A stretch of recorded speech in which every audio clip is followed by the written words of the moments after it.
Hi, this is Brad Hall with Bible Belt Outdoors. For this week's Ministry Minute, I want to talk about turkey hunting and hunting seasons in general.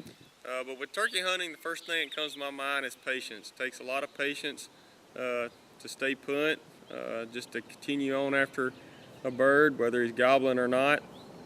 And the scripture I want to pull from is Ecclesiastes chapter 3, verse 1 through 8.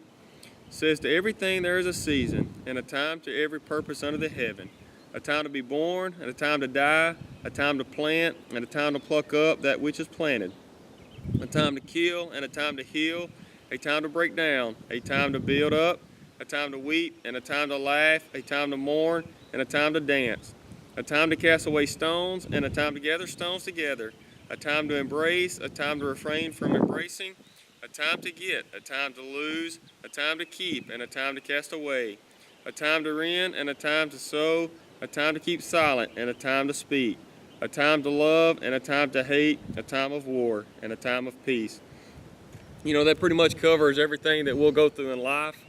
I know it takes a lot of patience sometimes to wait on God to do things in your life that you would like to try to rush and do it yourself your way. But we need not confuse patience with being slack or, a procrastinator.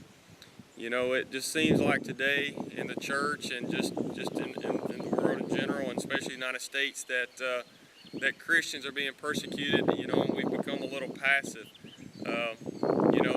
That's one thing that I want us to kind of be sure we're not confusing with being patient and letting God do things. In some instances, He's asking us to step forward and share the gospel. And when we talk about patience in hunting, I mentioned turkey hunting.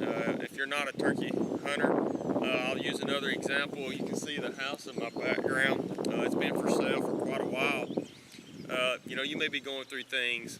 Maybe you need to sell a house, or you're dealing with a situation with a husband, wife, child, family member, co-worker. I've lived long enough to know that things will come to pass. We'll get through things. And I mention that because not very long ago there was a youth in our neighborhood that went behind that house and committed suicide.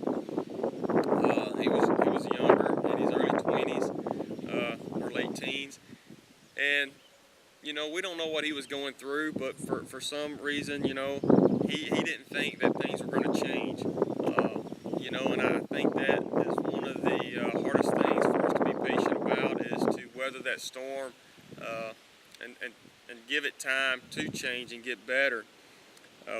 Just seems like we want to take things in our own hands. So I just want to encourage you to reach out to us. Hopefully that scripture speaks to you in anything you're going through.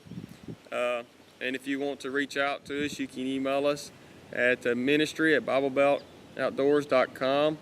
We'd be glad to try to help you any way we can, reference some scripture, put you in contact with someone if that's what you need, or if you just need to share something that's on your heart, feel free to do that. Thanks, and God bless.